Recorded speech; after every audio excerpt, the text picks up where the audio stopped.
Salam alaikum. On va commencer donc le cours sur les lignes de transmission en haute fréquence. Est-ce que vous m'entendez? Répondez-moi. Répondez-moi s'il vous plaît par voix. Oui, par la voix. Oui, madame. Vous m'entendez? Est-ce que vous voyez le partage, le slide? Vous le voyez du cours? Oui. Oui. Est-ce que vous avez l'image? Très bien. Donc, nous allons commencer donc le cours. Bon, il y a un problème. Bon, d'abord, avant de commencer, le cours d'hier, donc à cause plein de circonstances et de la connexion, etc. Donc, je vais vous le rattraper, c'est-à-dire durant le week-end. Donc, je vous enverrai une invitation. Donc, c'est très probable que ce soit pour samedi. Bon, sinon, pour le cours maintenant, je vais essayer de faire de mon mieux parce que la connexion là où je suis, elle est très mauvaise. Donc, on essaie de faire de mon mieux.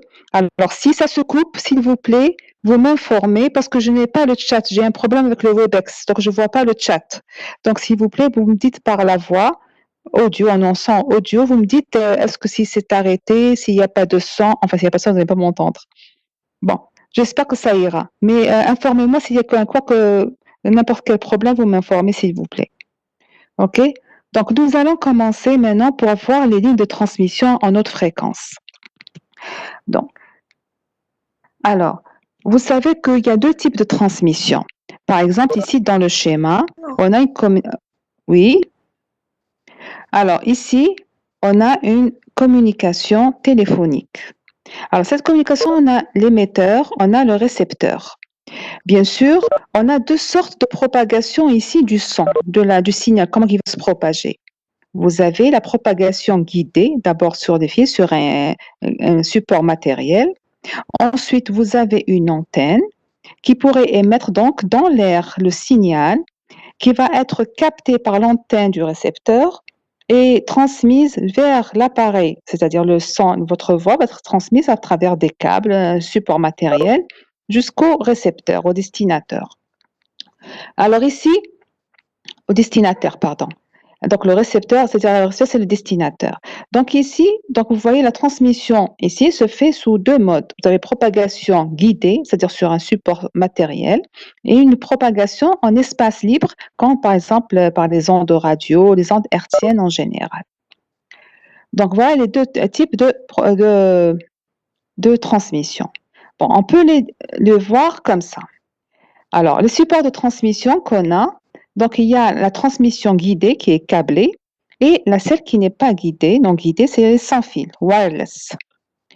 Alors, pour la guidée, il y a plusieurs sortes de supports. Il y a la ligne bifilaire. La ligne bifilaire, c'est-à-dire vous avez deux fils. Le câble coaxial, le câble noir ou bleu que vous avez sur votre ordinateur, ou bien celui qui vient du modem, de votre, du démo, pardon, de l'antenne parabolique vers le démo. C'est un câble coaxial. Les lignes micro-rubans, c'est des lignes imprimées. C'est-à-dire, c'est des petites, c'est des lignes c'est-à-dire c'est microscopique, micro-rubans. Donc, c'est des rubans, des fils qui sont en forme de ruban comme des circuits imprimés. Vous avez la plaque, vous avez là le substrat, l'isolant, et vous avez les pistes là que vous avez, des pistes conductrices. Et vous avez le guide d'onde. Aussi, on a la fibre optique, qui aussi fait partie fait partie de la transmission guidée. De l'autre côté, vous avez dans l'espace libre, donc la transmission non guidée. On a par exemple des ondes hertziennes directement dans l'air. On a aussi, par exemple, pour le radar, l'infrarouge, on a beaucoup de signaux, c'est-à-dire qu'on peut émettre et transmettre, c'est-à-dire dans l'air.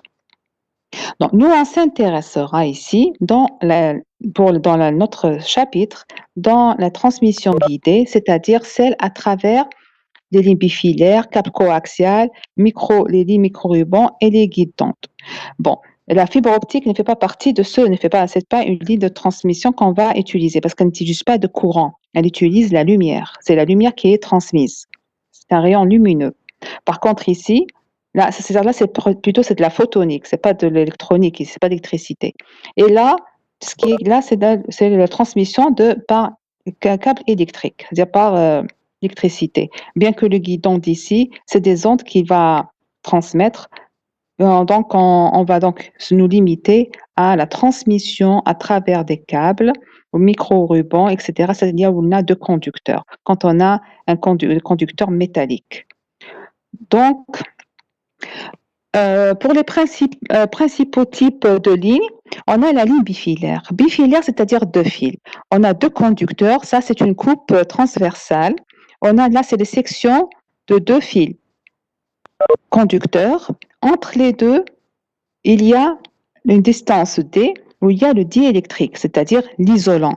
Donc, séparé par un isolant, donc soit l'isolant c'est l'air quand vous avez deux fils, ou bien c'est une gaine en plastique. Bon.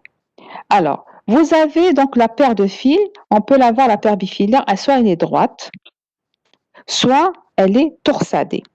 Torsadée, c'est-à-dire quand vous voyez dans les lignes de câble de téléphone, par exemple, c'est des lignes torsadées, c'est-à-dire elles sont tordues l'une sur l'autre. On a, par exemple, ici dans un câble, on a 4 paires, on peut avoir plus. Pour les câbles téléphoniques, c'est-à-dire dans les réseaux téléphoniques, on peut avoir plus que ça. On va avoir des centaines de paires dans un seul câble. Donc là, le plus simple, c'est celui-là. Donc on a les deux conducteurs. On a l'isolant là, c'est la gaine qui est isolante diélectrique qui les couvre. Et là c'est l'enrobage là de protecteur là pour qu'ils se cassent pas pour que les fils ne se cassent pas, ça devient plus flexible. Donc ça c'est la paire torsadée. Donc on a la droite elle est de plus en plus abandonnée pour le moment. C'est pas pendant les transmissions. Bon. Il y a le câble coaxial.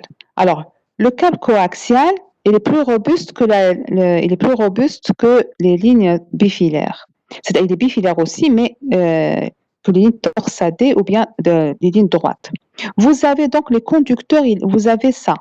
Donc, c'est un seul câble coaxial. C'est-à-dire, vous avez le plus, c'est-à-dire les deux axes, par exemple, les deux conducteurs sont l'un dans l'autre. C'est-à-dire, voilà, dans le corps, vous avez une tresse métallique. La tresse métallique ici, qui est une tresse métallique, c'est un conducteur.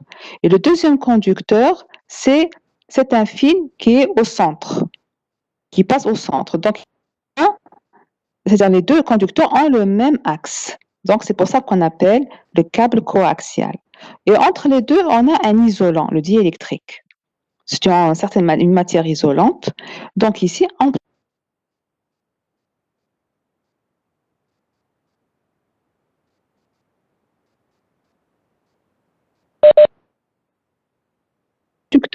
Oui. Oui. Est-ce qu'il y a une question?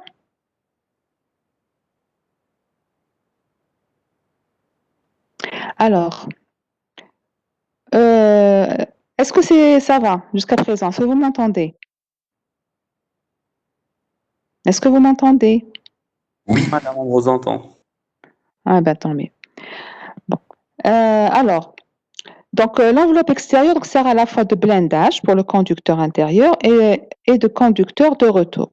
C'est-à-dire que là, le plus et le moins, c'est entre la tresse et l'âme. Ça, on appelle l'âme du câble coaxial. Donc, des fois, celui-là, c'est plus, celui-là, c'est moins, et vice-versa. C'est quand on est en alternatif. Bien sûr, ça s'alterne. Il est caractérisé par une grande bande passante. Donc, on peut insérer plusieurs voies. S'il y a une large bande, on peut mettre plusieurs porteuses. Chaque porteuse a un signal différent. Donc, on va faire un multiplexage.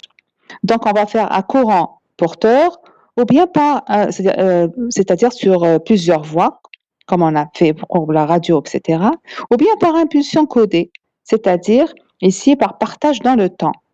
C'est un multiplexage temporel. Bon, c'est ça, on le fait surtout en numérique. Alors, les câbles téléphoniques, par exemple, à ligne coaxiale, on trouve, regardez, plusieurs câbles coaxiaux ici, dans un même câble, dans une même gaine. Donc, on a 3 types de câbles à circuit coaxiaux sont généralement utilisés. Donc, on a les câbles 2, 6 et 9, 5. On a 4 4 paires coaxiales. 4 paires coaxiales. On a le 1, 2 et le 4, 4. De 4 à 28 paires coaxiales. Donc, c'est dans un seul câble. Un gros câble, téléphone, par exemple du PTT, il y aura plusieurs câbles coaxiaux à l'intérieur. Donc, regardez, on peut aller jusqu'à la bande passante de 12 MHz, ici de 60 MHz. On peut insérer ici 2700 voix, c'est-à-dire 2700 abonnés dans pour ce câble-là. La même chose ici pour 60 mégas, ici pour ces câbles-là de 10 paires coaxiales, on peut avoir jusqu'à 10 800 voix téléphoniques. Ensuite, on a les lignes micro-rubans. Micro-rubans qui vont dire c'est-à-dire micro, c'est le microscope, c'est comme des petites chips. Alors, vous avez, c'est comme circuit imprimé, c'est une plaque comme ça. Vous avez donc la masse, c'est une grande plaque métallique en bas. Vous avez le substrat qui est l'isolant qui a une permittivité epsilon R. Et au-dessus, vous avez le conducteur, une autre ligne, les plus fines. Ça, c'est qu'on appelle ça la piste. Le conducteur, la ligne conductrice. Donc la masse, l'isolant d'épaisseur D et la ligne conductrice. En réalité, on la voit comme ça, la ligne, elle est comme ça. Là, bien sûr, on a une antenne à patch. Bon, alors, ça, c'est pour les lignes micro-rubans. Alors, pour les lignes micro-rubans, donc on a ce type-là, ligne micro-ruban. On a aussi les lignes coplanaires, c'est-à-dire on n'a pas de masse ici. Mais les masses, elles sont au-dessus, sur le même plan que le conducteur. Donc, on a la piste métallique, elle est là. Et on a la masse, elle forme on a deux conducteurs ici qui forment la masse. Donc, et entre les deux, ici, on a deux fentes. Là c'est ça, on a deux fentes ici, de diélectrique. Donc ici, par exemple, dans le micro-ruban simple, microstrip, on appelle ça microstrip, pour relier le conducteur à la masse, on doit faire un trou dans le substrat. Par contre, ici, il n'y a pas besoin de faire un trou pour lier les deux, ok? Pour faire un montage, etc. Donc, ici, on a aussi les lignes à fente, slot, c'est-à-dire que là, on a les deux lignes. Entre les deux, il y a une fente d'isolant. Et on a, par exemple, la ligne triplaque où la piste métallique est à l'intérieur du substrat. C'est-à-dire en 3D en quelque sorte. On a le substrat isolant, on a le plan de masse et à l'intérieur, on a la piste. Il y a aussi les guides d'onde. Les guides d'onde métalliques, regardez un guide d'onde, ça comme vous voyez, c'est relié à l'antenne. On le visse, le guide d'onde. C'est quoi? C'est un tube de métal. Au lieu diélectrique à l'intérieur, c'est l'air. Ici, à l'intérieur, c'est vide. Il a des dimensions de l'ordre de la longueur d'onde. Les dimensions de la dimension de ce guide d'onde, vous l'avez soit la forme rectangulaire, soit la forme circulaire. Ici, il permet la transmission des ondes électromagnétiques. Bon, voilà les fréquences qui sont utilisées pour ces supports support de transmission dont on a parlé.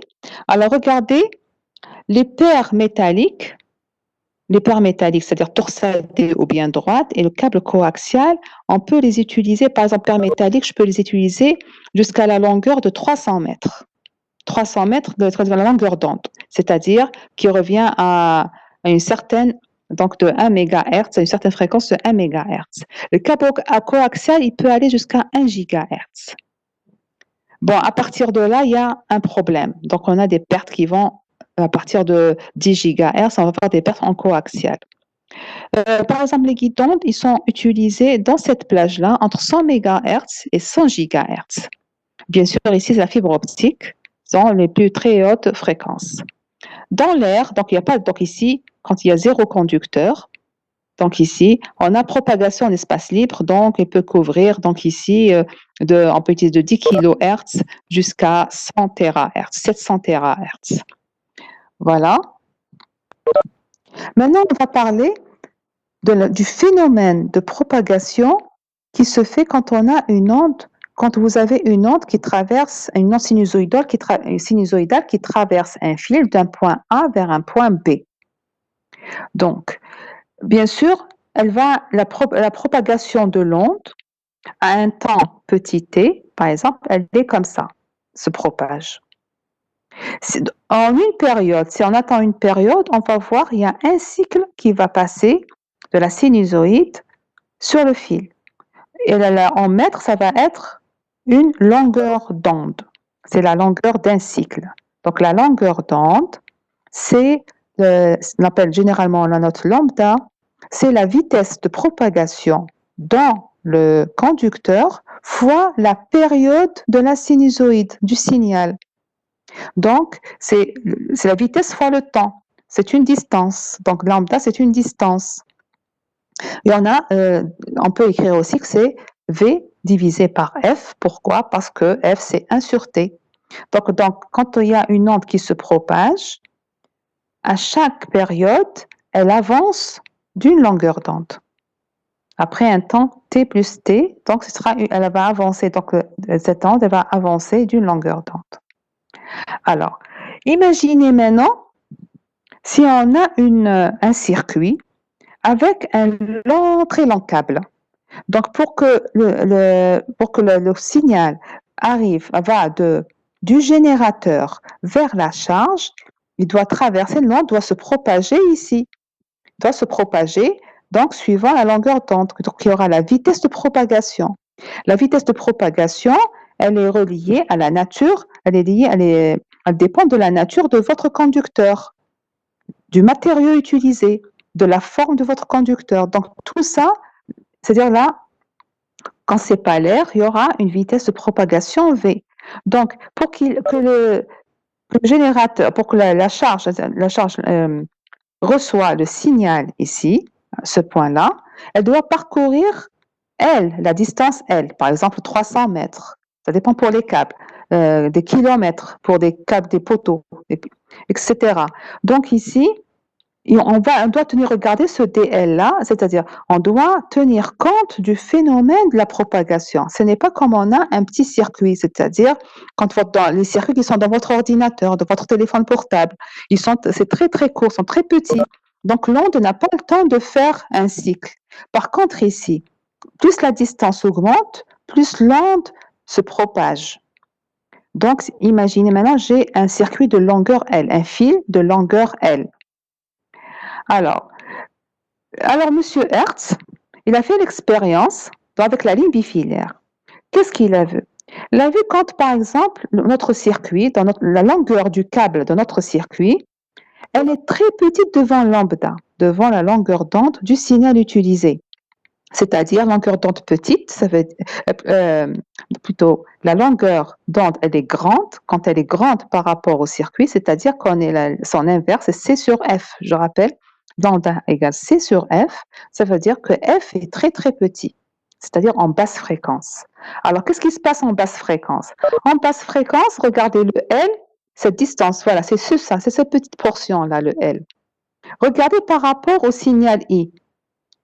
Pratiquement, il n'a pas bougé, c'est le même signal, c'est le même courant.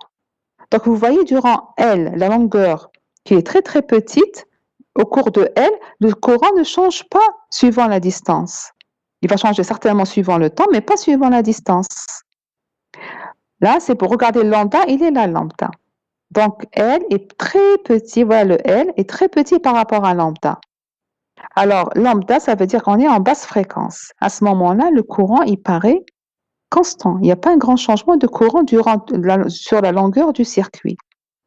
Maintenant, c'est dans le sens contraire, c'est dans le cas contraire.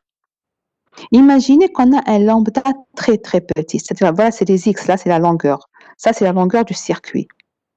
Alors, le L est très grand par rapport à la longueur d'onde du signal. Regardez, L, très grand. Regardez le courant, comment qu'il change d'un point à un autre du circuit. Ça, c'est mon circuit. Par exemple, si je prends un courant là, je le mesure sur un autre X, par exemple ici à X0, ensuite à X1, X2, je ne vais pas trouver les mêmes courants. Là, c'est à cause du phénomène de la propagation. Donc ici, c'est le cas des hautes fréquences. Alors, dans les basses fréquences, on n'a jamais parlé de longueur d'onde, ni de propagation de l'onde, parce que la longueur des circuits, elle est toujours inférieure à la longueur d'onde. Par contre, regardez ici, on a l'impression que le courant est constant. C'est très faible. Là, c'est les X. Ça, c'est la longueur de votre circuit. Par contre, ici, dans ce cas-là, quand on est en haute fréquence, lambda est très petit. La longueur d'onde est très petite. Donc, pour partir, c'est-à-dire pour se propager du générateur vers la charge sur une distance L, le courant, le ciel va faire plusieurs cycles. Donc, à n'importe quel point X, si je mesure le courant, je vais trouver une valeur différente sur chaque X. Ici, je vais trouver des valeurs différentes. Ce n'est pas c'est pas constant comme dans le cas des basses fréquences. Donc, vous voyez, le comportement des signaux en haute fréquence est différent des basses fréquences. Donc, ici, dans ce cas-là, en haute fréquence, les lois classiques de l'électricité ne s'appliquent plus, c'est-à-dire les lois de Kirchhoff, c'est-à-dire les lois c'est-à-dire que le courant soit stable. Par exemple, la loi quand ils sont en série, je veux dire qu'ils sont. Quand on a deux, par exemple, deux composants en série, on va dire ils sont traversés par le même courant. Par contre, là, non, on ne peut pas dire ça dans ce cas-là, parce que si j'ai une résistance ici, par exemple, et une autre là, elles ne seront pas traversées par le même courant, la même intensité de courant, à cause du phénomène de la propagation. Est-ce que ça va jusqu'à présent? Il n'y a pas de questions? Des questions, s'il vous plaît, s'il y en a jusqu'à présent?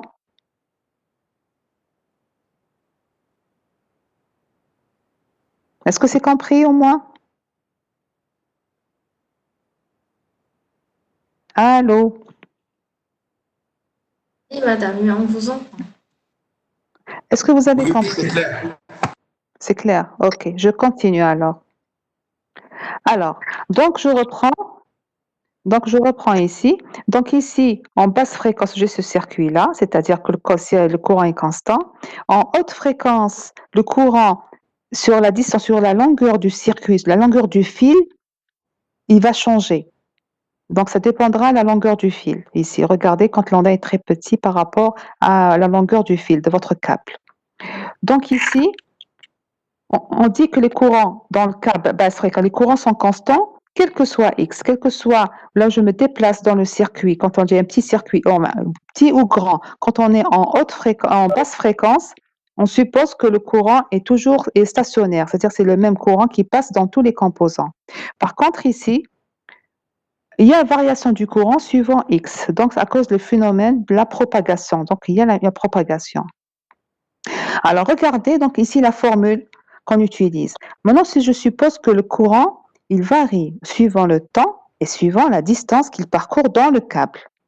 Donc on va ici, dans le cas BF, on va dire que le courant qui est au début de la ligne, c'est le même à sa fin. Donc quel que soit X, c'est le même, c'est-à-dire à x égale 0, c'est le même courant qu'à x égale x0, une certaine valeur de x différente de 0. Donc, on peut dire que la variable x ici n'intervient pas. J'aurai que seulement la variable t. Donc, c'est pour ça que jusqu'à présent, on a étudié les courants et les tensions qu'en fonction du temps. Donc, une seule variable. Par contre, ici, ça change quand il y a propagation. Donc, non seulement il y a le temps, il y a aussi la distance. Donc, il faut voir les deux paramètres. Pour connaître, par exemple, l'intensité ou bien la différence de potentiel sur un composant le long d'un câble, en HF, vous devez vous donnez d'abord préciser à quel moment et à quelle distance. Donc, il faut deux variables. Alors, je vous donne ici un petit calcul à faire.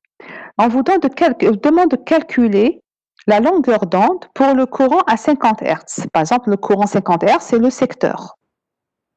Alors, si vous faites un petit calcul, on suppose bien sûr que c'est la vitesse de la lumière. Alors, qui fait ce calcul rapidement et me donne le résultat? La longueur d'onde est égale à combien pour le secteur? Le courant du secteur.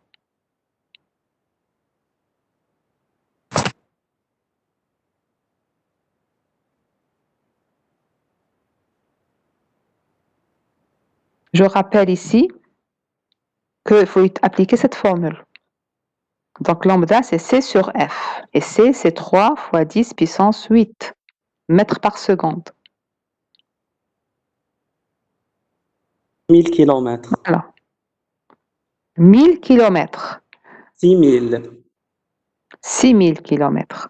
Donc, pour F égale 5 Hz, 6000 km. Alors, est-ce que les circuits qu'on va utiliser vont faire plusieurs fois les 6000 km?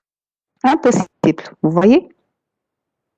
Est-ce que vous avez dans vos circuits qu'on utilise dans tous les dispositifs électriques qu'on a en basse fréquence, est-ce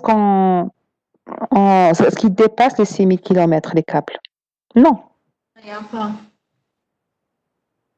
Donc, vous voyez ici que vraiment, quel que soit, par exemple ici, si je prends un câble de 10 mètres, 10 mètres, c'est très petit par rapport à 6000 km. Donc ici, on va se dire que la notion de distance n'a aucun sens. On s'intéresse seulement au temps. Donc, on a une seule variable qui est le temps, pas la distance. Alors, pour le deuxième, parlons pour la parole. Alors, quand je veux, par exemple, en téléphonie, on utilise, par exemple, pour la voix, on utilise de 300 Hz jusqu'à 4 kHz. De 300 Hz, la voix, jusqu'à 4 kHz. Alors, quelle est la longueur d'onde ici? Bon, je fais le calcul. Regardez, quand on a F entre 300 Hz et 4 kHz, regardez la longueur d'onde. La longueur d'onde, c'est-à-dire ça, la longueur d'onde, c'est la longueur d'un cycle, elle fait entre 75 km et 1000 km. Donc, vous voyez ici que le phénomène de propagation de la voix va devenir important, c'est-à-dire on va voir la propagation si on dépasse les caps de 1000 km. OK? Si on dépasse les 1000 km. Alors ici, la longueur d'onde est 75 km. Donc, impossible. La plus petite longueur d'onde ici, c'est 75 km. Donc, on a toujours la longueur du circuit, la longueur des câbles est toujours inférieure à 75 km dans le téléphone, surtout si on veut, on est dans une ville, à l'intérieur d'une ville. Donc, on peut travailler en BF normal. Maintenant, je passe au GSM. Par exemple, la téléphonie mobile, on utilise une fréquence de 900 MHz. 900 mégas. Alors, c'est combien la longueur d'onde ici?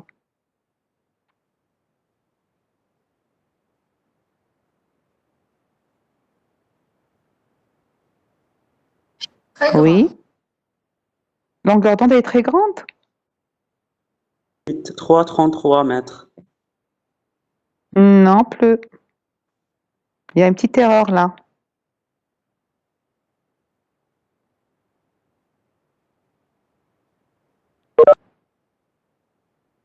Alors, Un tiers, madame. 3 tiers. un tiers, c'est-à-dire 0,33 mètres. C'est-à-dire en centimètres. En centimètres, Yanni? 330. 3. Non, 3. en centimètres. 33 centimètres. 0,33 mètres. En centimètres, pas en millimètres. 33. OK? 33 centimètres. Alors, quand vous avez une longueur d'onde de 33 centimètres, c'est-à-dire si j'utilise un câble de 10 mètres, ici, Oui. dans 10 mètres, je vais avoir plusieurs longueurs d'onde à l'intérieur. Donc, ici, il y a phénomène de propagation. Par contre, là, dans ce cas-là, regardez, la longueur d'onde, c'est 6000 km. Donc, c'est-à-dire mon circuit, elle est très très petite. La longueur des câbles est très petite par rapport à ça. Je ne peux pas avoir un câble de 6000 km qui va dépasser 6000 km. Donc ici, il n'y a pas de propagation. On utilise les lois de Kirchhoff connues. C'est-à-dire quand on a des composants qui sont en série, ils sont traversés par le même courant. Ici, dans ce cas-là, dans le GSM, on ne peut pas dire ça. Parce qu'il y a le phénomène de propagation qui va apparaître. Donc, il y aura cet phénomène de propagation, c'est-à-dire on va faire introduire, en plus du temps, il faut la distance aussi. À quelle longueur du câble on doit mesurer? À chaque longueur du câble, ça change, à cause du phénomène de la propagation. Donc, c'est ça le problème qui se pose. Alors, ce problème-là a été découvert en fin de compte par les télégraphistes. Oui, Madame, j'ai pas compris le point que vous êtes en train de... Oui, celui-là. exactement à quel niveau? Alors, est-ce que vous avez compris ces deux-là, ces deux schémas-là? Madame, GSM. Comment? GSM? Oui, fréquence GSM. La fréquence GSM, c'est 900 mégas, c'est-à-dire 9 fois 10 puissance 8. OK? Si on calcule la longueur d'onde de cette fréquence-là, qui correspond à cette fréquence, à cette onde-là, on va trouver sa longueur d'onde de 33 cm. D'accord? Et j'ai par exemple... Madame, le problème Oui. de propagation, c'est qu'on a qui connaît haute fréquence. Je compte c'est pour la c'est pour avec le film, c'est pour les amis qu'on trouve bizarre, non? Non, écoute, quand on veut faire la transmission, c'est en fonction de la longueur du fil, OK? Donc, il faut savoir maintenant, quand je veux faire ma conception, tu as le circuit, enfin ma transmission, il faut savoir est-ce que j'ai propagation ou j'ai pas propagation. Qu'est-ce qu'il faut voir? Il faut voir la fréquence du signal utilisé et la longueur des câbles que vous allez utiliser. Les deux choses. Parce que la fréquence, elle va vous donner la longueur d'onde. Et avec la longueur d'onde, vous allez comparer à la longueur du câble que vous allez utiliser, le L. Donc, si la longueur d'onde, elle est très importante, comme ici, 6000 km par rapport à 10 mètres. Donc, ici, c'est-à-dire que l'onde n'a pas le temps de se propager. Vous voyez, ils peuvent traverser les 10 mètres. Imagine ça, je ne sais pas moi, 60 km. Ça, c'est 10 mètres X. Là, vous avez des X, pas de temps, attention. Remarquez, là, c'est des distances. Alors, regardez ici. En 10 mètres, il n'a pas le temps de varier le courant. Il n'a pas l'espace de varier, pas le temps. OK? C'est trop court. Là, le L là, que vous voyez là, c'est ce L là. Ça, c'est la longueur de votre circuit, de votre câble. Donc, imaginez que le câble est très, très, très court par rapport à la longueur d'onde de votre signal. À ce moment-là, on dit qu'il n'y a pas de propagation, donc on utilise les lois qu'on connaît d'électricité. Maintenant, le problème va se poser. Si la longueur d'onde est très petite par rapport à la longueur du câble de votre circuit.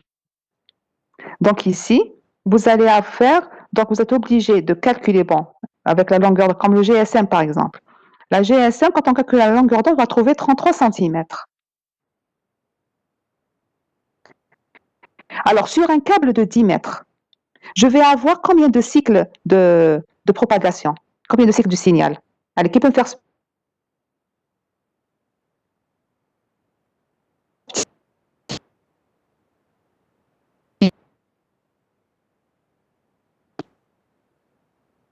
calcul?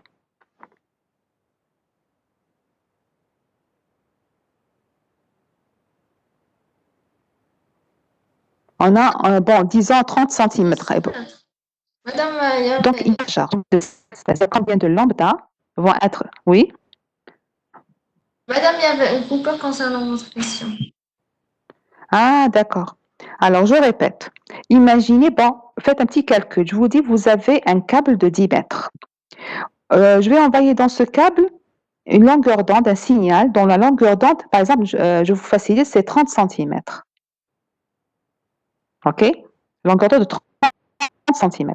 Maintenant, on va l'envoyer à travers ce câble de 10 mètres. Combien de cycles va faire ce signal? C'est-à-dire combien de cycles d'un sinusoïde? Ça, c'est un cycle. 2 cycles, 3 cycles. Combien? 30. Donc, vous allez diviser 30, monsieur 30.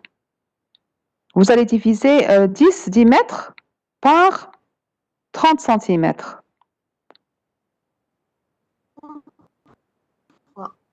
Comment? Bon, par un tiers. D'accord, ok. Mais si quand c'est un tiers, vous avez raison.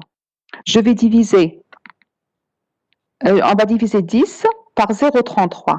Ça donne combien? 10 par un tiers. Ça va donner 30 cycles. Donc, on va avoir 30 cycles de l'onde GSM sur les 10 mètres de câble.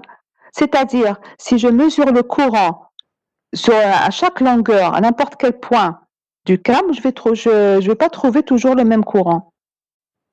Est-ce que c'est clair? Ça, c'est un HF. En BF, il n'y a pas de problème. Mais il n'y a pas de quoi? En BF, il n'y a pas de problème parce que c'est insignifiant devant la longueur d'onde, la longueur du circuit, la longueur des câbles. Par exemple, si j'utilise ici 10 mètres, regardez ici. Si pour 10 mètres, il me faut 6000 km pour qu'il fasse un cycle. 6000 km. Donc 10 mètres ici, ça va rien, c'est rien du tout. Donc le courant ne va pas varier de grand-chose. Est-ce que ça va ici? C'est clair pour tout le monde? Bon, alors, ce problème-là a été découvert par les télégraphistes à l'époque. C'était les premiers à les avoir développés. Donc, ils ont utilisé donc une ligne électrique tendue entre des poteaux pour transmettre des signaux simples, des impulsions associées par exemple au code Morse. Vous savez, le télégraphe, il marche avec le code Morse. On l'avait vu dans le premier chapitre. Qui peut me dire qu'est-ce que ça consiste en quoi, le code Morse? Oui? Le code Morse. Je vous ai montré comment on fait le SOS avec le code Morse. Madame, l'alphabet, nous avons des numéros, non? Non. Le Morse, vous savez, quand vous avez dans votre téléphone, vous avez dans votre torche le code SOS, non?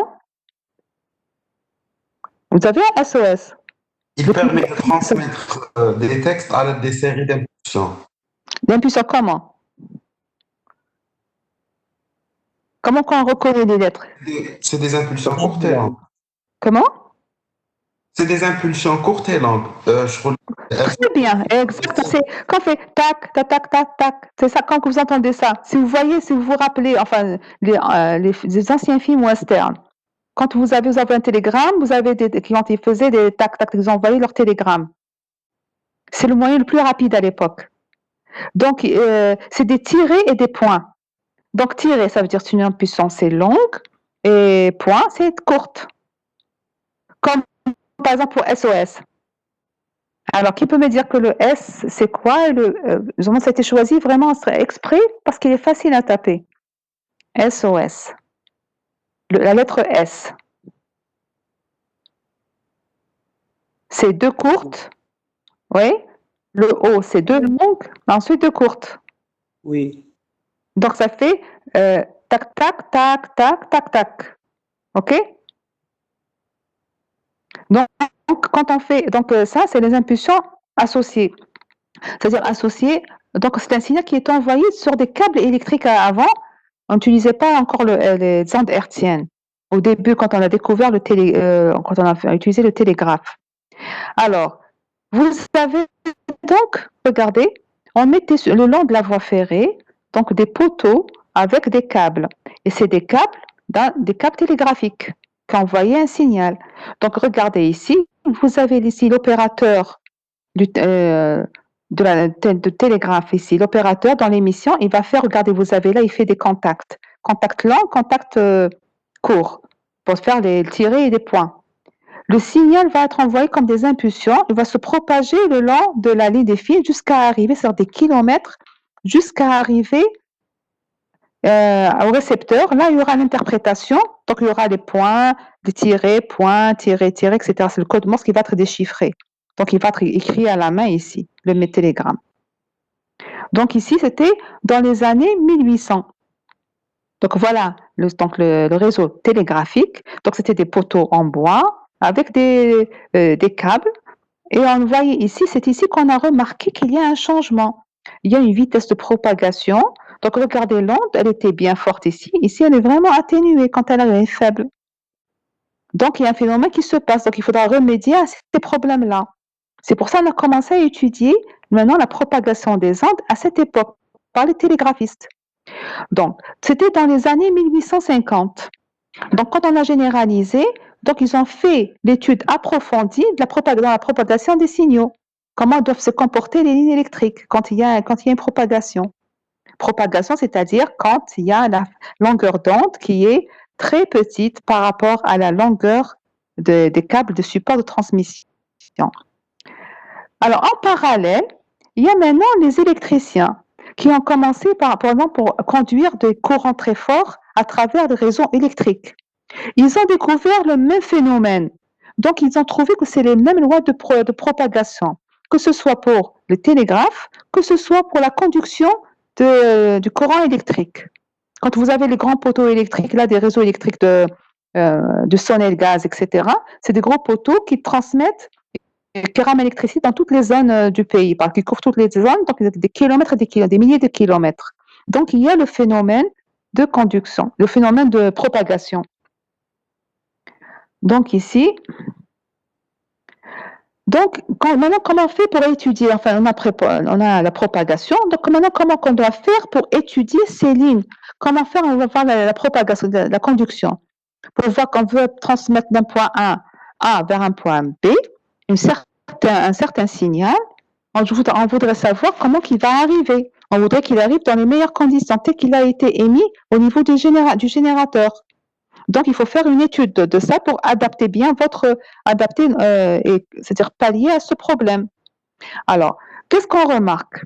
Lorsqu'un courant électrique, des problèmes qu'on a électriques, traverse un conducteur quelconque, deux composantes parasites, ces parasites qui vont apparaître, on a une inductance, c'est-à-dire L, une bobine, enfin un effet inductance, qui représente l'aimantation du milieu.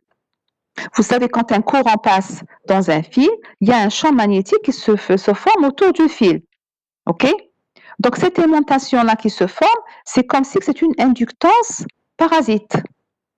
La même chose, notre parasite, c'est un condensateur qui va une capacité qui va apparaître. Elle est due à la présence d'isolants entre le conducteur et la référence de tension.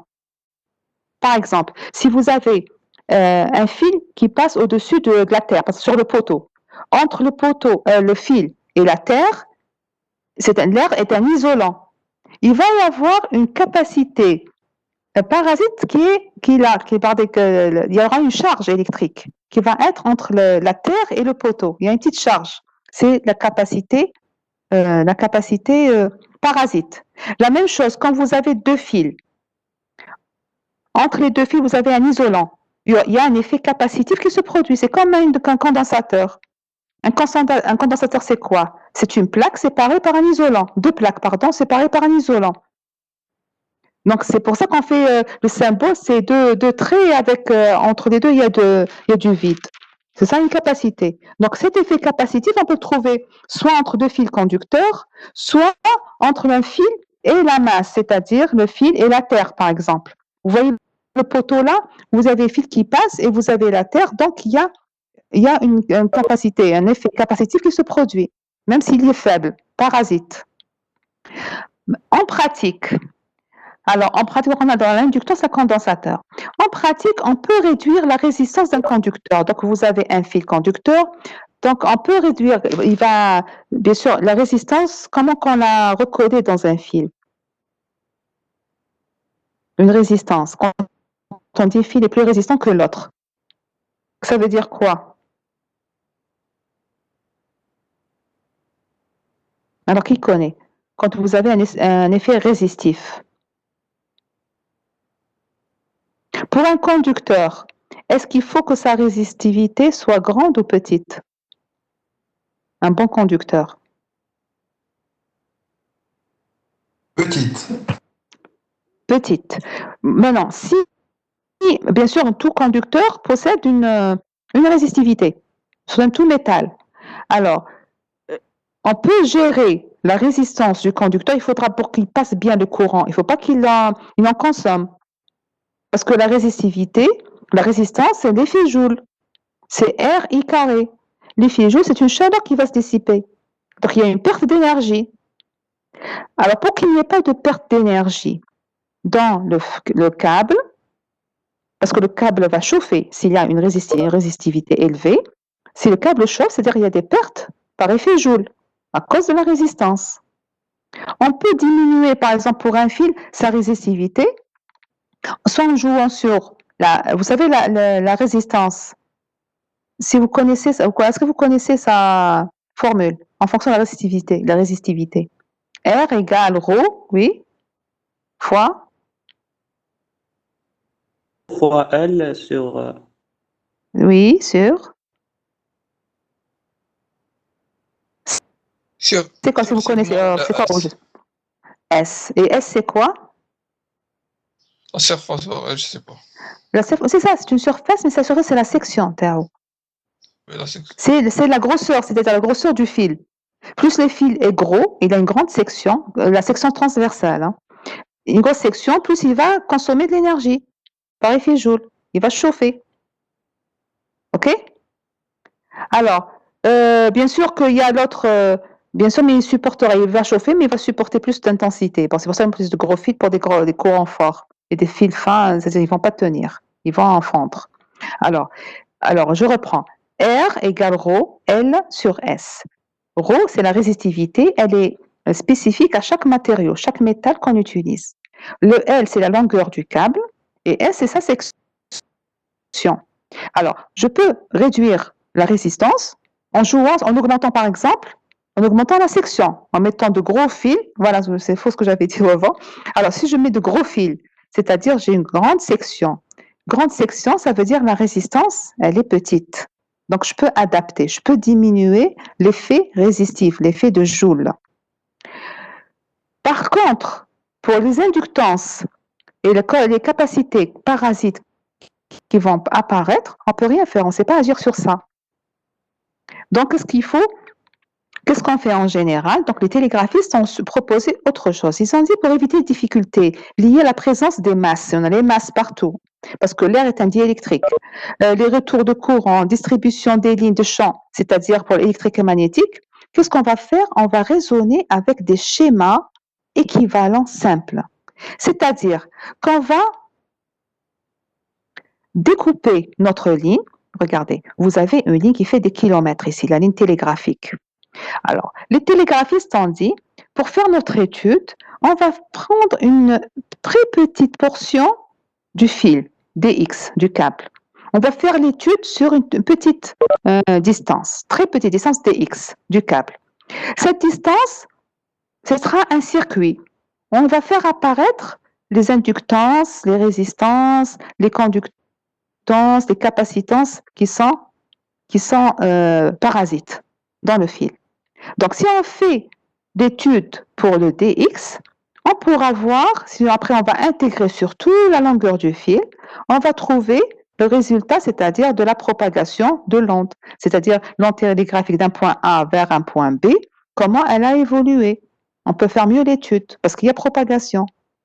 Donc, qu'est-ce qu'ils font? Donc, ils ont proposé de découper la ligne en petits morceaux infinitésimaux et faire l'étude sur une portion dx, bien sûr en donnant en évaluant bien sûr l'inductance, la résistance et la capacitance et la conductance en mètres, c'est suivant les mètres, par mètre. Ce sera des valeurs linéaires. Par mètre, je sais combien de résistance, combien de capacitance, combien etc. Donc, le modèle de ligne à perte télégraphiste, il est comme ça. Donc, un conducteur électrique filaire peut être considéré comme la mise en série d'une infinité de conducteurs de longueur infinitésimale. Infinitésimale, ça veut dire très très petite, le dx. Alors, l'étude du tronçon infiniment petit va permettre de mettre à jour la présence d'un phénomène de propagation. Donc, si on va mettre en série des petits tronçons très petits, on va voir comment va évoluer le courant à l'entrée et à la sortie de chaque tronçon. Et on va voir comment, jusqu'à ce qu'ils sont mis en cascade. OK? Donc, on va décomposer. Donc, on décompose une ligne de grande longueur en segments de longueur dx, tels que ces dx sont très petits devant lambda. Voilà le truc. Même si lambda est très petit, le dx va être plus petit que lambda. On peut alors considérer des courants qui sont maintenant quasi stationnaires. On revient dans le cas où L est très petit par rapport à lambda. Donc, ce qui fait que on peut pas, c'est-à-dire qu'ici, on peut pas, ici, donc quand on a cette condition-là, on peut utiliser les lois de Kirchhoff ordinaires, comme si on retombe dans le cas basse fréquence. comme si, on n'est pas dans la basse fréquence, on est dans la haute fréquence. Donc, si on a haute fréquence, mais on a choisi la longueur telle qu'elle soit très petite par rapport à lambda qui est elle-même petite.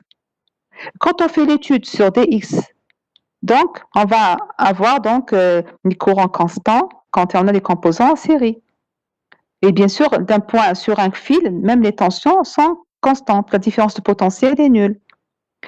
Donc ici, voilà ce qu'on fait. Donc vous avez un circuit qui est, regardez, un circuit qui est long ici. On a un générateur, on a une charge terminale et on a une ligne de transmission qui est très grande. Qu'est-ce qu'on fait? On va étudier on va supposer un modèle pour une partie du conducteur qui est dx, qui est très petite devant lambda. Alors voilà le schéma qu'on va prendre tout au long de ce chapitre-là. Le schéma, c'est le schéma équivalent d'un tronçon de ligne. On a une inductance fois dx. Alors fois dx, ça veut dire quoi? Que elle est donnée par Henri par mètre. Quand je multiplie par dx, je vais avoir des Henri. La même chose ici. RdX c'est en ohms, ça c'est la résistance. C'est-à-dire que R, c'est des ohms par mètre. Quand je vais multiplier par dx qui est en ohms, ça va donner des ohms. Ici, on a une résistance. Pardon. Ici, on a une résistance en parallèle entre le conducteur et le deuxième. On appelle ça une conductance. Donc, conductance, c'est 1 sur la résistance. Ça, c'est en Siemens. Donc, c'est bien 1 sur ohm, ohm moins 1 par mètre. Et là, c'est la capacité entre les deux conducteurs, ou bien le conducteur et la masse. C'est bien sûr des farads par mètre. Bon, donc, la capacité en elle-même, c'est C fois dx.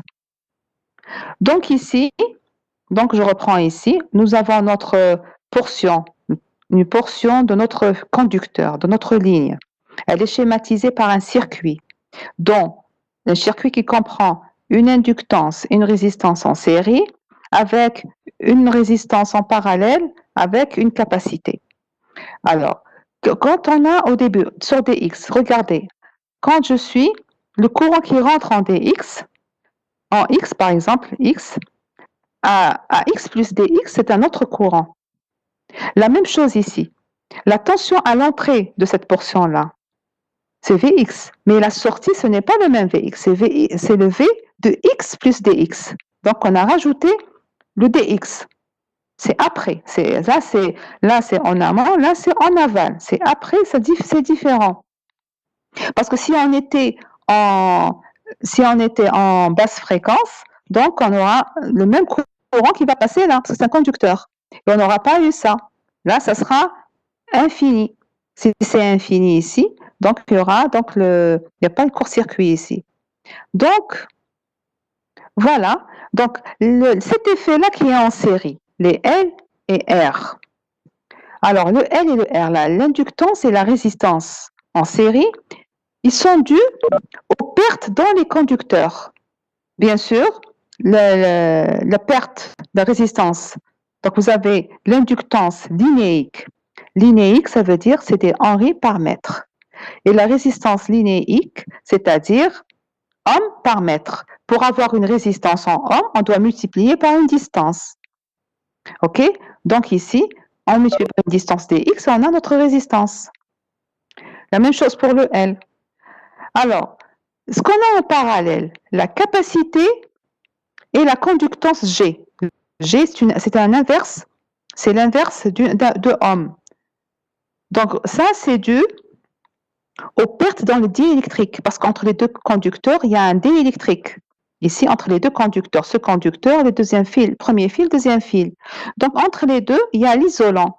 Donc, ici, il y a la capacité qui va se faire former, capacité parasite, et une conductance parasite due au diélectrique. Donc, je récapitule. Vous avez donc le tronçon de ligne qu'on va étudier, on suppose qu'il a des paramètres primaires qui sont parasites, qui apparaissent. Vous avez des pertes sur le conducteur, sur la longueur du conducteur, c'est une résistance R avec une inductance L. Ce sont des Henri et des ohms par mètre. Donc, on doit multiplier par des x pour avoir leur vraie valeur. La même chose pour le diélectrique entre deux conducteurs. À cause de l'isolant, donc vous avez une conductance qui va apparaître, linéique, c'est-à-dire c'est des O-1 par mètre, ou bien et des capacités, des farads par mètre, capacité linéique. Donc, on multiplie à chaque fois par des x pour avoir la valeur en farad, ohm, etc., en etc. Donc, ici, on va faire cette étude-là pour avoir quelle est la forme, comment exprimer les i et les v pour chaque portion de la ligne, l'évolution du courant et des tensions sur la ligne. Là, c'est sur une portion, petite portion, très très petite dx qui est inférieure à lambda. Alors, par convention de notation, ce qu'on va noter ici,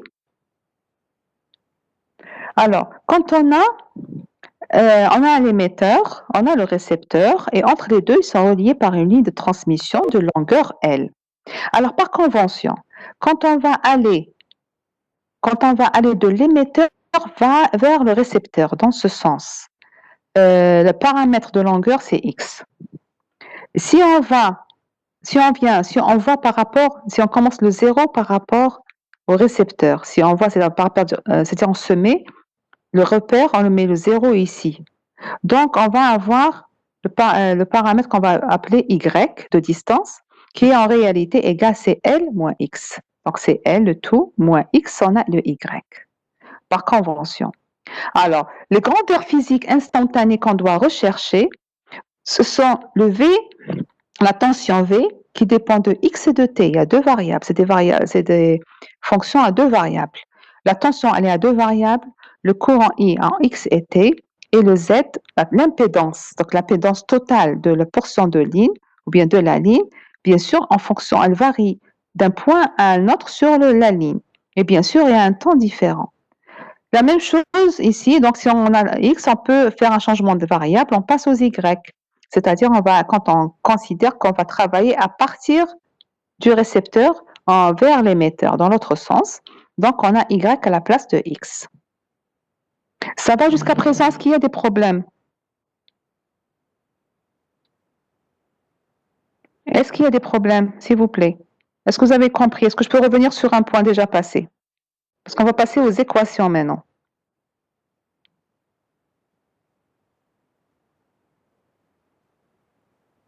Allô? C'est clair, madame. Vous, c'est clair. Quelqu'un d'autre, les autres? C'est clair, madame. Oui, oui. Oui, c'est clair? Attendez. Alors, maintenant, quand on veut faire les calculs, maintenant sur toute une ligne, on va mettre, donc regardez ces portions, les dx là, on va mettre là en cascade, on va les mettre en cascade. C'est-à-dire que la sortie d'une portion, c'est l'entrée d'une autre. Ainsi de suite. C'est comme une intégration qu'on va faire ici. Donc là, c'est des dx, dx, dx, dx. Donc pour avoir le L, il faut sommer sur tous les dx. OK? Donc quand on crée une différence de potentiel à l'entrée d'une ligne, branchement d'une source, c'est-à-dire si je branche une source ici, on peut alors calculer les courants et les tensions induits sur chaque tronçon élémentaire pour en déduire la propagation du signal. Donc pour chaque tronçon, je peux calculer ici par exemple le I, le V. Ensuite ici, à partir de là, le I, le V de cette portion ici, jusqu'à arriver à la charge à la fin de la ligne. Donc c'est comme ça qu'on va procéder. Donc qu'est-ce qu'on va faire?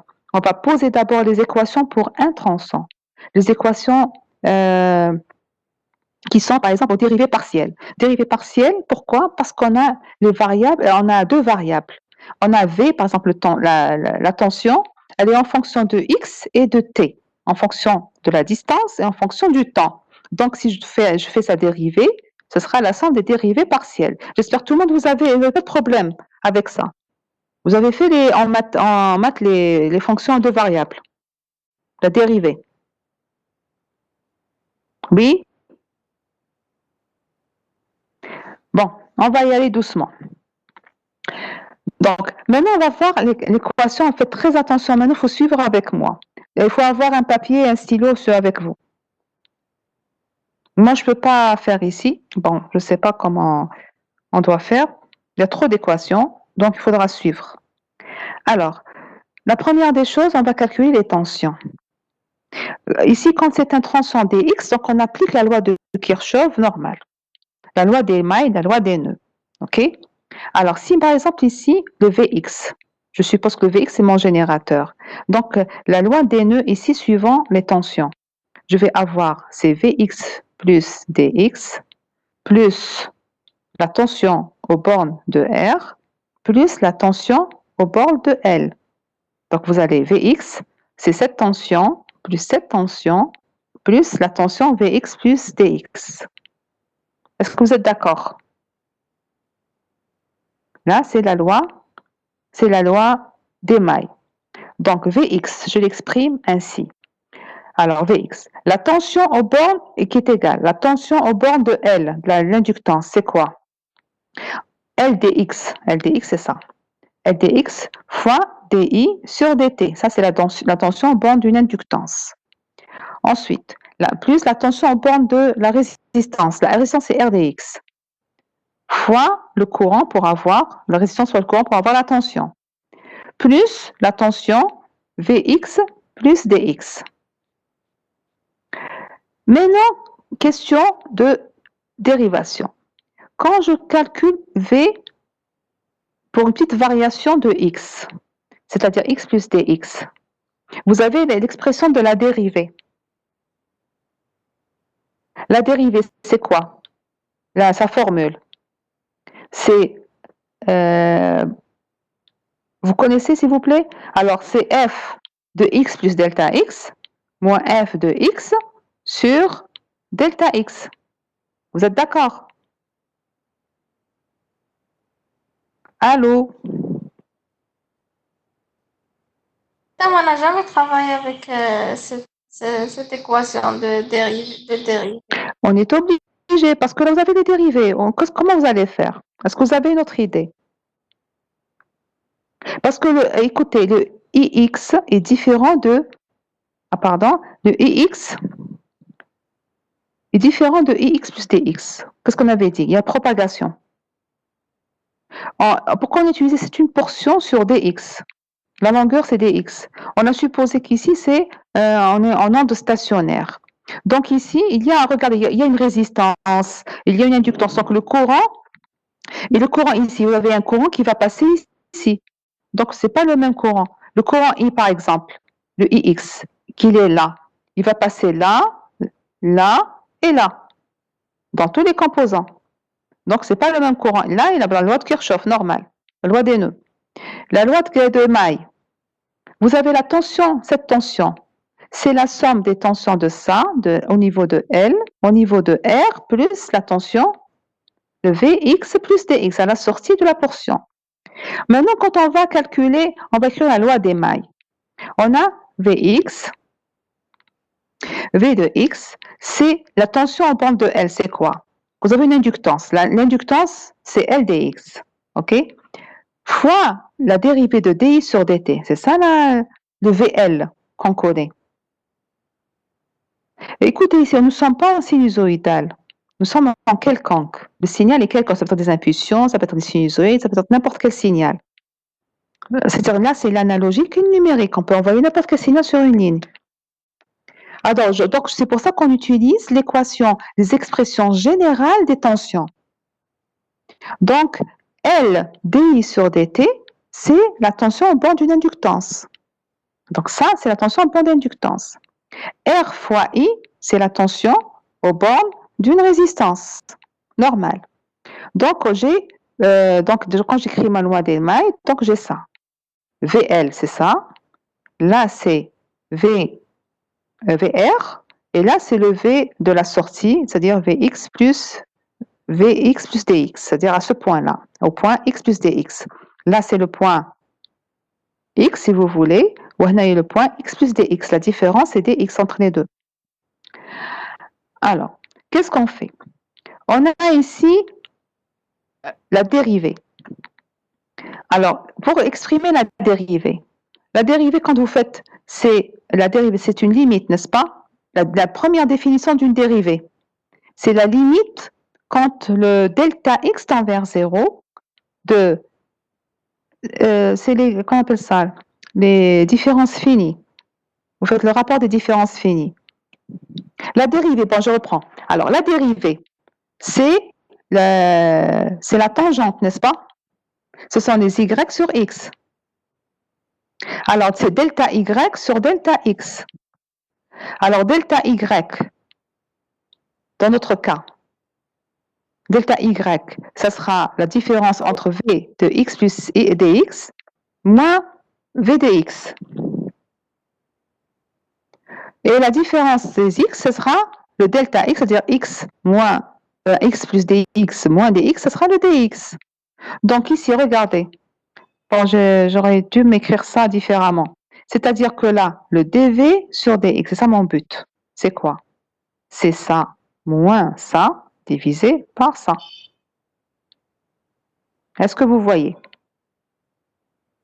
Donc, je peux exprimer le vx dx par cette expression-là. Essayez de le faire, justement, je n'ai pas de tableau pour vous le montrer. Essayez de le faire sur une feuille, vous me dites. Qu'est-ce que vous n'avez pas compris? Est-ce qu'il y a un problème quelque part dans ces expressions-là? Madame, s'il vous plaît, Oui.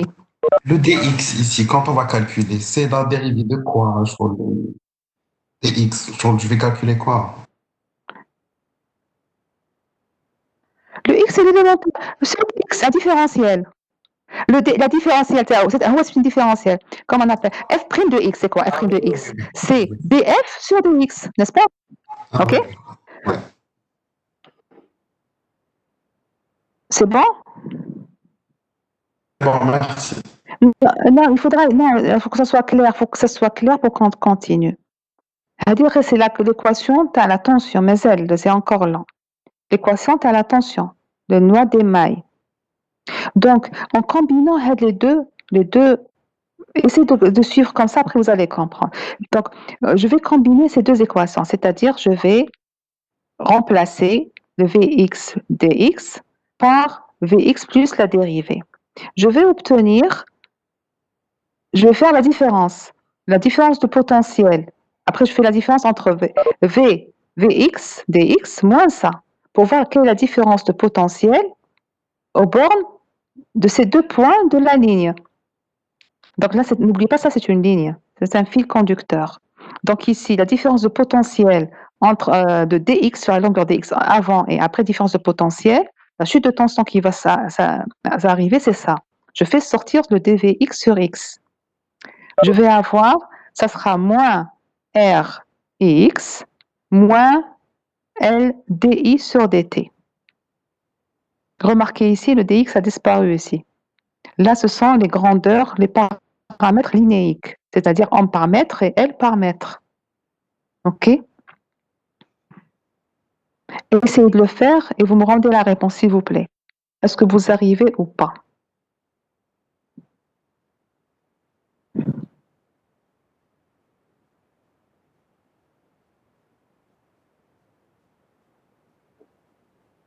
Oui?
Madame, pardon. Il y a du son.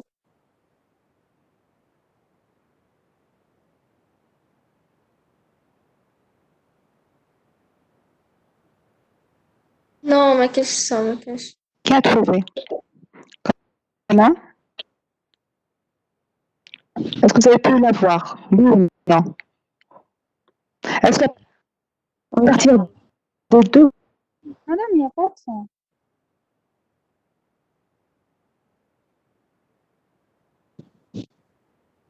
C'est bon, madame, le compte est bon.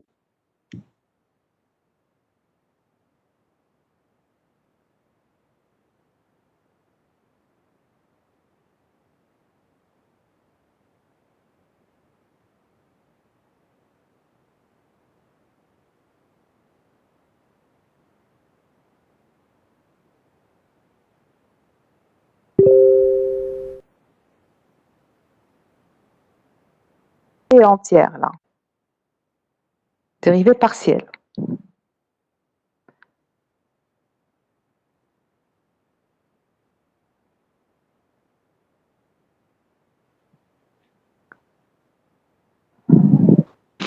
Ça va? Madame, le compte est bon. Ah ben, vous avez trouvé la même formule. Madame. Ok, j'avance un peu. Voilà. De la même manière, on va faire la loi des courants maintenant. Regardez le courant. Vous avez le courant EX. Il va passer, on va faire un diviseur de courant là. C'est ça. Donc, IX, donc il y aura un diviseur ou un courant, c'est quoi? C'est le courant qui va passer ici, dans chacune des branches, et plus le I de DX, celui-là. Ce courant-là, c'est le même ici. OK? Alors, un courant qui passe dans une kappa, c'est le courant qui passe dans la kappa. Le courant qui passe dans la kappa, c'est quoi? C'est DX, c'est la kappa, que multiplie dV par dt. C'est ça la définition de UC. Plus le courant qui va passer dans la conductance. La conductance ici, c'est la conductance, c'est l'inverse de la résistance. Donc ici, ça sera le GDX que multiplie VX. Plus le courant EX, DX qui est là. Donc le courant qui passe par là, c'est celui-là, le GDX fois VX. Celui-là qui passe ici, c'est le C fois le dV sur dt. Remarquez ici, on a dérivé par rapport au temps. C'est la dérivée par rapport au temps. Ensuite, et plus le EX. Alors, de la même manière, on va appliquer la différence finie, c'est-à-dire on a la dérivée, l'expression de la dérivée. Le dx, le di sur dx. La dérivée, c'est quoi? C'est i de x plus dx moins ix sur dx. Donc ici, on a donc, en combinant les deux formules, comme on a fait pour les tensions, on trouve le di sur dx. Alors, di sur dx, ce sera moins g fois vx, moins c dv sur dt. Donc, voilà. Donc, la dérivée par rapport au temps, par rapport à la distance, par rapport à x du courant, elle est proportionnelle, c'est-à-dire elle dépend de vx et de la dérivée par rapport au temps de dt. Alors, maintenant, on va combiner les deux. On a la première des tensions, la dérivée de v par rapport à x, on a la dérivée de i par rapport à dx. La même chose. Les deux qu'on a ici. On va les dériver toutes les deux une seconde fois. Je vais dériver ça une deuxième dérivée, la dérivée seconde. Donc, je dérive par rapport à x. Donc, ça sera ici moins r d carré sur dx. Ici, ce sera L di sur dt par dx. Il y aura deux variables. OK? De la même façon ici, on va dériver. De la même façon, qu'est-ce qu'on obtient? En remplaçant bien sûr les variables qui sont là et là, on va les combiner pour voir que, regardez, on s'arrange pour que la première équation, je fais rien que dv ici. On remplace, on combine les deux. Et la deuxième, il n'y a rien que di. Il n'y a pas de v. Pardon. Regardez ici. Donc, la première équation, c'est l'équation des télégraphistes, c'est celle-là. Donc, dv carré sur dx moins lc dv sur dt moins rc plus lg dv sur dt moins rg fois v. Il n'y a que des v. Là, il n'y a que des i. Bien sûr, ici, les v, donc là, dans la même équation, c'est dérivé par rapport à x et vous avez la dérivée par rapport à t. هذه هي l'équation qu'on appelle les équations des télégraphistes. Alors, maintenant, dans le cas où on est dans une ligne sans perte, c'est-à-dire il n'y a pas d'effet Joule, ça ne va pas chauffer, il n'y a pas de perte par la chaleur, il n'y a pas de résistance et pas de résistance qui est en parallèle, c'est-à-dire pas de conductance. Si on met R et G à 0, ça va simplifier les équations des télégraphistes. Donc, je vais avoir dv sur dx carré moins lc dv sur dt, di dérivée seconde de di moins lc moins dérivée seconde par rapport à t. Donc, regardez, je résume. Dérivée seconde par rapport à la distance de la tension moins lc fois la dérivée seconde par rapport au temps de la tension. Donc, regardez, on combine les dérivées secondes du temps et de la tension du même paramètre V. Entre les deux, il y a LC, ils sont proportionnels. C'est-à-dire que la dérivée par rapport à la distance, dérivée seconde par rapport à la distance du temps ou du courant, sont proportionnels à la dérivée seconde par rapport à la distance, avec un facteur de LC. Voilà, je reprends ici, donc sans perte ni sans perte. Qu'est-ce qu'on fait? On va poser, quand on a des carrés ici, on va poser U égale à 1 sur racine de LC. 1 sur racine de LC, ça a une dimension d'une vitesse. Une vitesse, vous savez, 1 sur LC, ça vous dit quelque chose? 1 sur racine de LC. Oméga 0. Voilà, oméga 0. Oméga 0, c'est quoi? Voilà, c'est une vitesse angulaire, donc c'est une dimension de vitesse. OK? Donc, on a deux équations différentielles. Donc ça, c'est une vitesse. C'est l'inverse d'une vitesse au carré. C'est ça. Alors, on a deux équations différentielles. Donc, elles vont avoir deux solutions particulières. Alors, f de t moins x sur e. Alors, x sur e, ça, c'est la distance. Et le u, c'est la vitesse.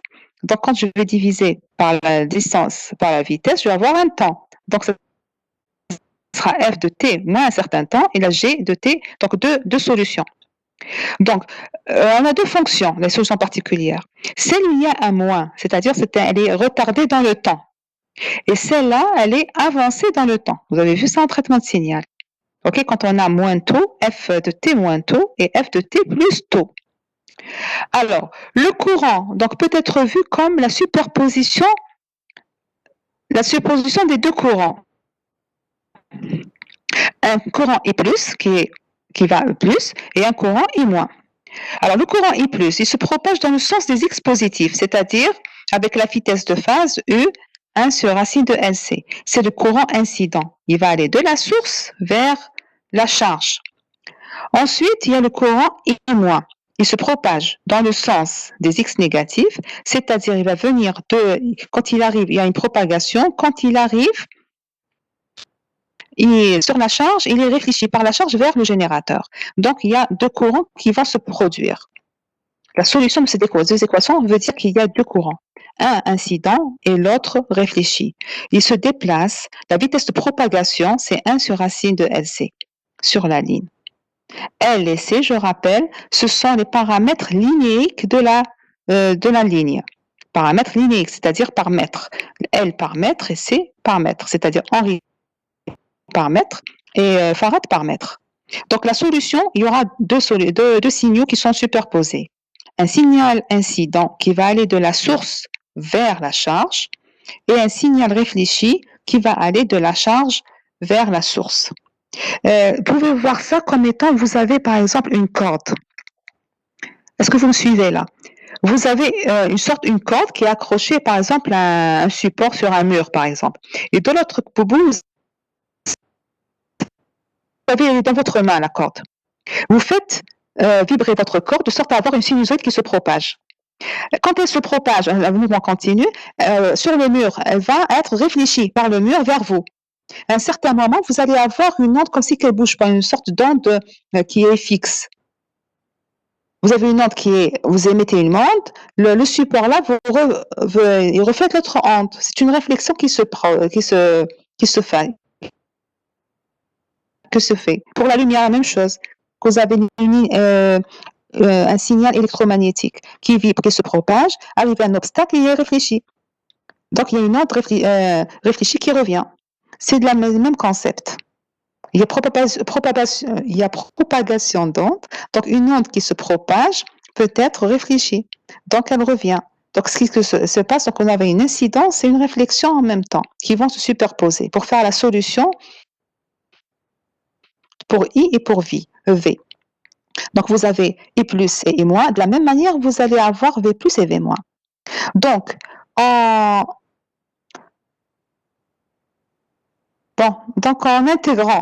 intègre par rapport à T, une seule fois, je vais avoir dV sur dt. On va intégrer donc l'équation. Donc ici, c'est un peu plus compliqué. Bon. Je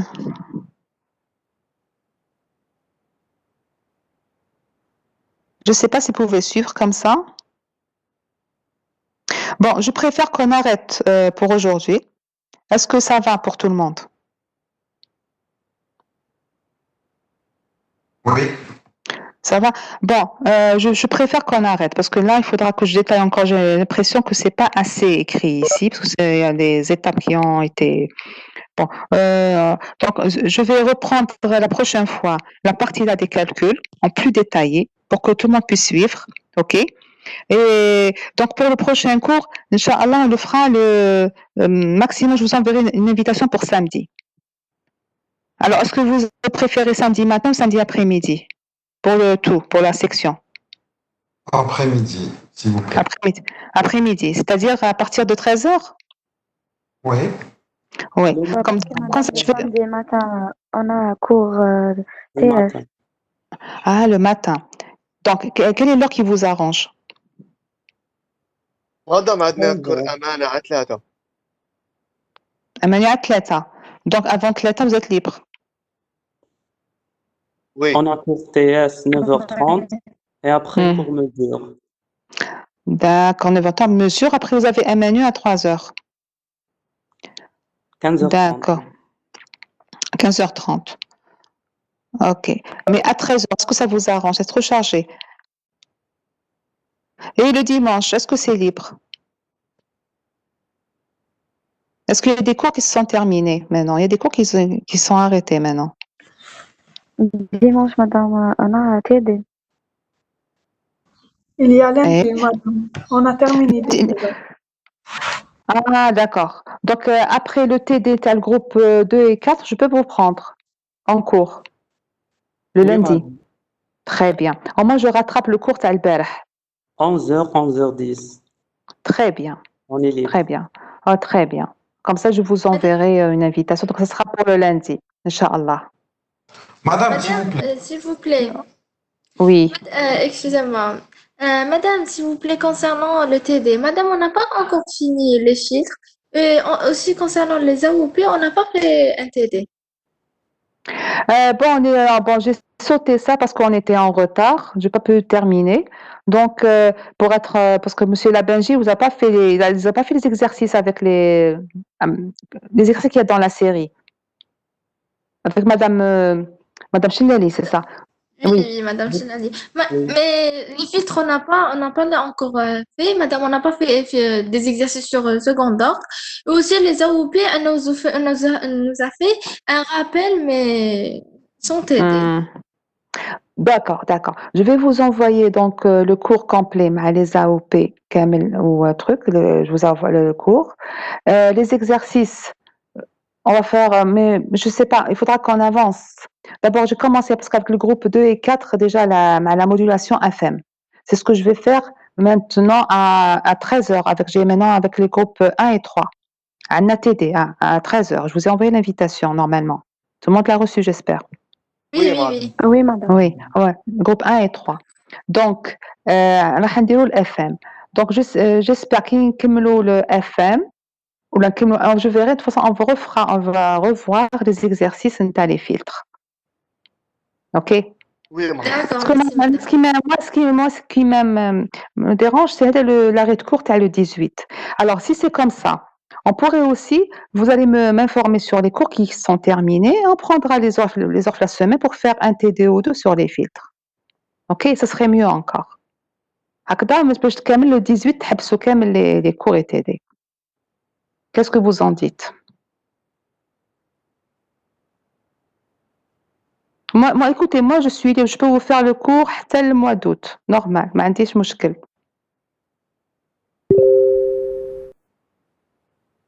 Alors, Madame, personnellement, ils vont mieux نروحوا بالعقل mieux que نجروا et rater peut-être des... est-ce que vous êtes, c'est-à-dire que là, avec l'administration, ils vous ont fixé le 18 juin comme arrêt de cours.